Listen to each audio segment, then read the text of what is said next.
Hi there, my name is Kalma. I am the country representative for Zambia for the Association of African Podcasters and Voice Artists. I am going to be your host for this discussant interview segment. And with me here is Oluwatobi Oladipo, and he is the global president for the Business and Current Affairs think tank club of Holt International Business School. He is a mentor on GLIAC and to aspiring voiceover artists, helping them improve their abilities and hone their skills. He is also an in-show narrator of the first season of The Justice Court, a courtroom reality TV show in Nigeria. Before establishing iVoice Africa, Oluwatobi was a network technical support officer at the main one, and a network administrator at the Educational Partnership Center. He also worked as a freelance voiceover artist and a translator for brands like DSTV, United Nations Population Fund, and Africa Magic. Oluwatobi has a broad educational background, having earned a bachelor's degree in electrical and electronics engineering from Cyprus International University, and is on course a double major master's degree in international business and finance.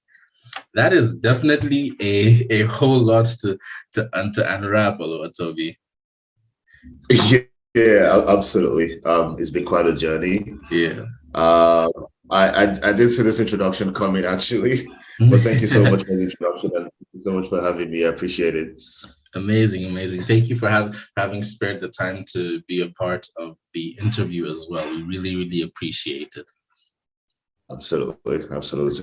It's a pleasure. It's a pleasure. Amazing. So without wasting much of your time, we're just going to go straight into it. I'd like to find out, what is voiceover localization?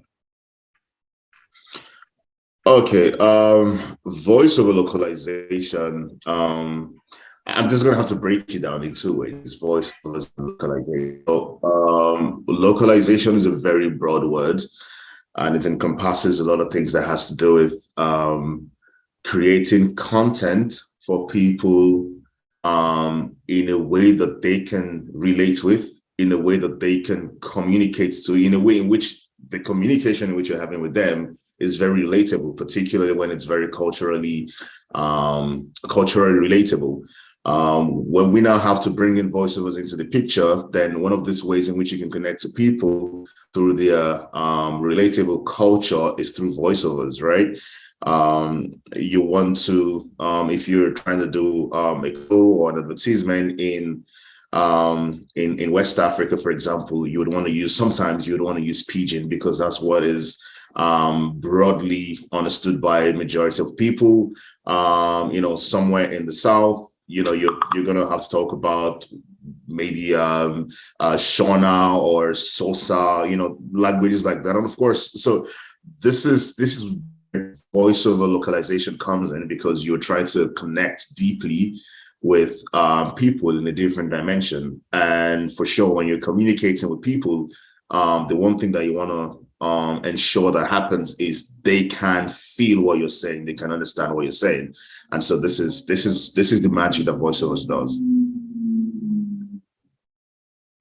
Amazing, amazing. I really like the idea of it, especially because it's also in a way a form of creating a much stronger bond with people who are in the local community who aren't exactly in the international scene. So having to use native languages and so on and so forth encompassed in voiceovers is a really, really interesting aspect in voiceovers, which I think would be really, really dope, especially for the African continent. So with that in mind, what significant role does do African voice artists play in voiceover localization across the continent? Okay, very interesting question. So while I've already established the fact that voiceover localization already relates deeply with people, then for you to relate deeply with these people, you need to use someone who's familiar in this culture to be able to communicate to the others, right? So you don't want a situation where there is a lot of demand and less supply. And voiceover artists, translators, even other people who are stakeholders in localization, you don't want to have them, you as a client, you as a business, you as someone who's trying to communicate with people from Africa, you don't want to have a situation where you're lacking resources. And in this case, I mean, human resources that can actually help you do this communication properly. Practical example is you don't want to use someone who is German. You don't want to give someone who is German to come and speak or to come and read a script written in Swahili, or a script even written in Afrikaans, is almost similar to Dutch or whatever, right? You don't want to use someone like that to come and read a script in Afrikaans because you're trying to communicate to some people in South Africa, right? So the role to voiceover artists really play a huge role in making themselves available for this demand. And more importantly, because the goal of, if we're still speaking about voiceovers, the goal of voiceovers is to actually communicate to people or to actually sell to people, then you need to ensure that you as a voiceover artist, you have the skills necessary to be able to sell. Because it's not just about speaking the language, it's not just about being available for these opportunities, but then how ready are you, how skillful are you in reaching the bottom line of the client, in reaching the bottom line of this company, or whatever the case may be. So I've spoken about availability of resources, and at the same time now I'm speaking about skill sets and being able to be professional in your craft. There's so many other things I can speak about, like how deliberate are you, how consistent are you. There's a lot more that we can go down the line, but I feel like this two that I've mentioned are the major stuff. How available are you, and how skillful are you to actually sell? Interesting. That's very, very interesting. So now we've already in the introduction, we've discovered that you're also a voiceover artist yourself. And so I want to find out, how did you get into the voiceover industry? And how has that journey been for you? Very interesting. Okay, so I started my career sometime in 2016, and honestly, it was even very unprofessional at the time. Mm-hmm.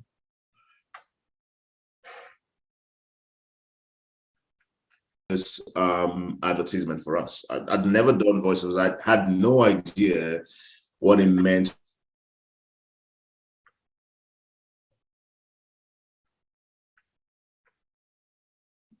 So you'll be wondering why I got into voiceovers at the time. So he just approached me to do an advertisement for a show that was coming up. And I remember just going into some empty room with a phone right in front of me, and I voiced it. But I didn't get to attend that show eventually, and then I just had people coming, sending me email messages and saying, I think we heard your voice, like that's really good, I think it's something you should think about, and because I was having quite a number of suggestions like that, I started thinking about it. I'm like, okay, I think maybe I could just do this, right? So I didn't proceed in doing that while I was in Cyprus. I just tried to, concentrate on what it was I was doing. Nigeria, when I came back to Nigeria in 2017, I thought I was going to be able to pursue it, right? So I was not only pursuing being a voice artist, I was also pursuing being a presenter as well. So and again, I didn't really know nobody. I didn't really know a lot of people in Nigeria. So it was a struggle for identification. It was a struggle to let people know that I exist. So I was going from TV stations to media agencies to just tell them that I could be a presenter, and if you don't mind, I could also be a voiceover artist. So I would do auditions. They'll tell me to present a show or to voice a script. So that kind of happened. early days or late days of 2017, and then I got to meet two people who were very inspiring for me, who are my mentors, respectively as a presenter, Dek Imafidon, and as a voiceover artist, Mr. Callistus Akko. So I met both of them who were training me simultaneously to be able to hone my craft, hone everything it is that I improve myself, and learn from them as well, because they were professionals and very excellent at their jobs respectively. So I was doing all of this, and then I think until 2019, when there's a lot of bits and details in between of trainings. I got extra training as well, and I can even talk about failed jobs where I had to refund because I didn't perform well at the early days, or a couple of bits and details in there. But I would just go to 2019. I was talking to I remember talking to an agency in the UK, if I believe. And they said to me that if you do not have a personal website, we cannot onboard you as one of our talents. And okay, so because I really still wanted to work, I wanted to actually do well as a voiceover artist, I just decided to go ahead and build a website by myself. But what was very, very significant for me during that process was I wanted to be able to provide opportunity. So that's because during my journey in 2016 and 2019, I had seen that this issue I spoke about African artists being available. I'd seen that going on, or even the ones who were available were not really getting jobs. I kind of seen that happen during that journey. And so when I had the opportunity to make a website for myself, I had the mindset that this would not only be for me, but this would be for Africans in the continent and in diaspora. So that's where the name iVoice Africa came from. Amazing. You've actually indirectly also answered my follow-up question regarding iVoice Africa, but that's a very, very interesting journey. And I think what I like the most about it is what intrigues me about journeys similar to yours is that they are all natural flowing journeys. It's like, I'll give an example of the way I started doing podcasting. It was really just something that I would do as a by the way thing. Like I never really envisioned it to bring me where I'm at today. So it was a situation where like, let me just try something new. And it's amazing how things slowly unfold the more you invest in them. And then you just, the more the potential of what you're entering into just unfolds itself to you. So now I also have, as you were explaining, another question actually popped up. So that's been a very, very interesting journey. Everything from meeting your mentors to learning the different languages and founding iVoice. So now my question is, throughout that journey, what would you say was the hardest lesson to learn, but the most valuable lesson in your voiceover journey? Interesting. The hardest lesson to learn, but the most valuable.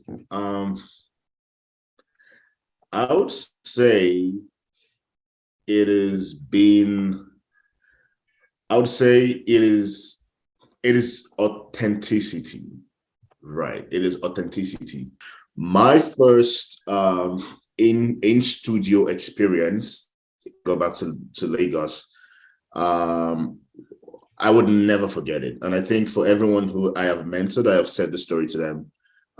So I went to the studio and I was told to voice a script. I think it was 30 seconds the character I was supposed to play was an old Nigerian man who was ill, something like that.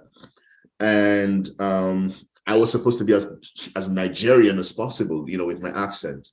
So I got in there, and not only was I struggling to get into character in terms of body language, in terms of how I was, positioning myself, but I struggled to sound as authentic as I needed to be, because even the character was from Edo State, Nigeria. So it means that I needed to be as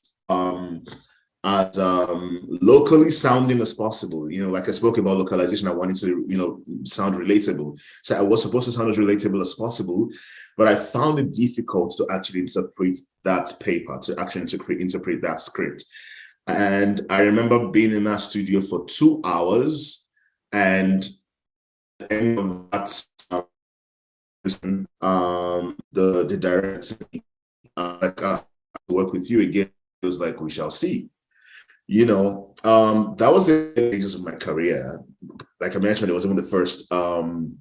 It was the first studio experience that I had. But I'm saying to myself that could it be that I was trying to impress, that I found not exactly with an accent? Could it be that it was because I was trying to make myself or I just could not get into character. And of course, as voiceover artists or podcasters, you don't want to have that feeling of, oh, you're not really good. You need to, you're not professional. You need to work hard. We don't like to hear that, right? But sometimes hearing these things can actually propel you to understand a couple of things and even do better for yourself. I really wish we had more time to discuss more on this, because this is a very, very interesting topic. And I love how you brought out a lot of things that are very, very relatable, especially to content creators in the audio entertainment world. It's really, really true what you've said, especially regarding the whole criticism regarding you wanting to do better. A lot of the times you don't want to hear that. You just want to know that you're doing okay.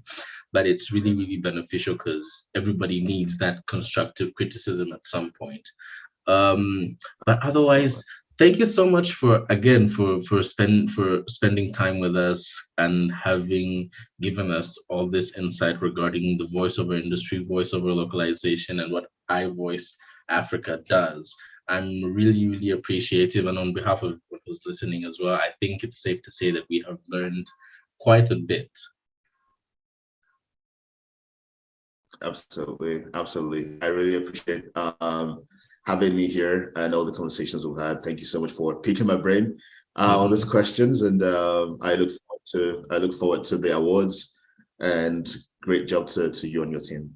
Thank you so much. So before you go as well, I'm pretty sure after having this conversation, a lot of people would want to know how they can reach you if they would like to find out more about voice artistry, or how they can be a part of iVoice Africa. So just share with us where we can reach you, how we can reach you, and so on and so forth. Oh, absolutely. So we're pretty much online. The teams on Instagram, Facebook, at iVoice Africa, I'm sure, or you could just send a direct email to the information team, which is info@ivoiceafrica.com, for whatever the case may be. And I must also include that as much as we're also trying to give jobs to African professionals around the world, we are also creating solutions that could help promote creativity in African language or in African languages. And that's because language data is one of the things that can help you create solutions. There are still, if you look statistically, there are 3 reasons why Africans are not online, right? Statistically, The first one is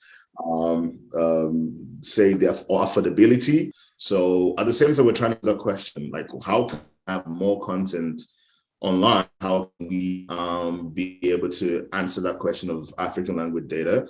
So irrespective of what you do, not necessarily as a voiceover artist, and we will build the solutions together. So that's how you can join us. Amazing. Thank you so much, everyone, for listening. This has been Oma from APVA Zambia. Make sure you stay in touch with us for more Discussant interviews. Thank you so much, Oluwatobi, and enjoy the rest of your day.